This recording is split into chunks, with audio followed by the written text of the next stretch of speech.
So my major mistake for work one time was I was driving. I work for Mobley Ready Mix, and I was driving a mixer truck. Well, I went down to Mexico to help them out. We were doing a roundabout over just north of Ladonia, and we were going on this back road, which was kind of narrow. Well, there's a place called Rush Hill, and there's a railroad track. Well, right before that, there was a car coming. I was slowing down to get prepared to cross the railroad tracks, and then the car was coming. Well, I didn't have a lot of room, so I tried to get over as much as I could. Well, whenever I did, I dropped either my steer tire or one of my tag axles, which tag axles are on the boosters. They come down and help with the weight of the truck, help it kind of keep it upright. We were hauling full loads of I believe 9 or 10 yards, which is pretty much the max on those kind of trucks. And anyways, so the car was coming, and I dropped my one of my tires off. Well, I tried to kind of ride it out and kind of get it back onto the pavement.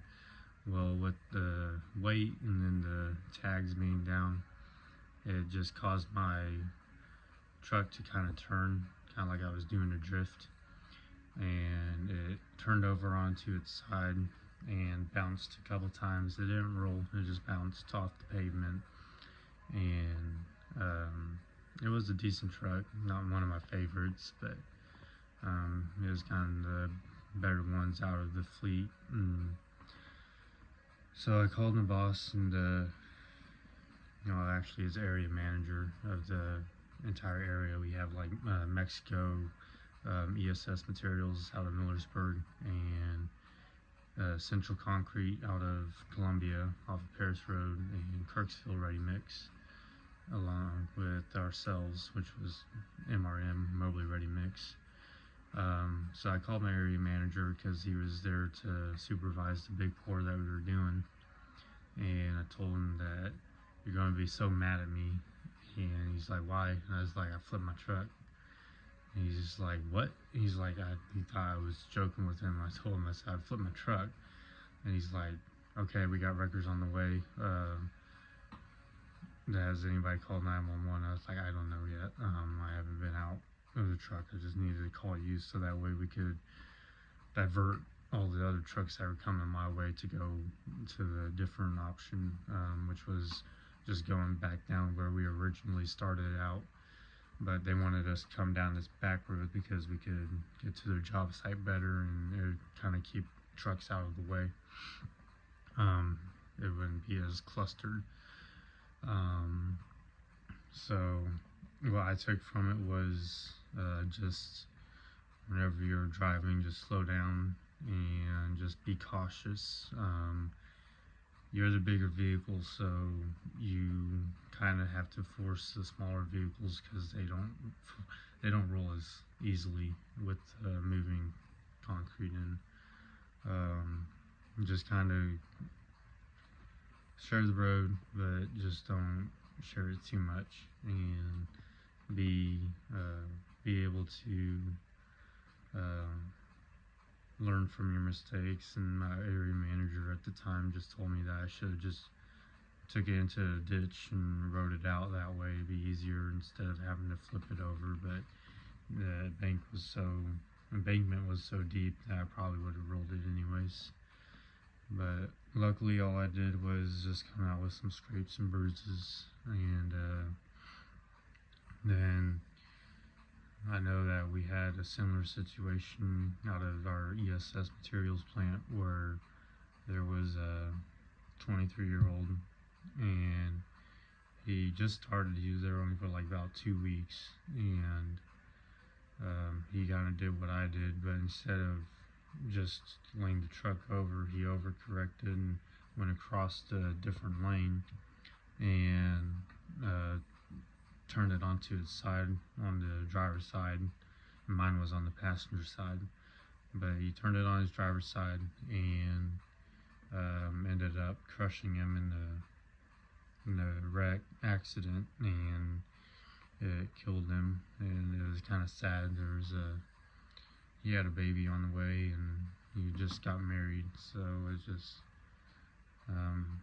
kind of where you just look at your life and you don't really take it for granted, and you always just kind of never know when you're going to go, and you always have to be mindful of that and be observant of your surroundings and make sure that you know how to drive safely and follow protocol that really doesn't allow you to make mistakes like deciding on if you should go through a muddy field or if you should cross a ditch because it's a little steep and muddy and you don't want to get stuck, or if it's just on an embankment and you're trying to back up to the floor. Well, if it's not safe, you gotta let your manager know, be like, I can't do this, and they will have to figure out if they need a skid loader or a pump truck. Most likely in that situation, you just go find the nearest skid loader and you just skid load all the yardage out.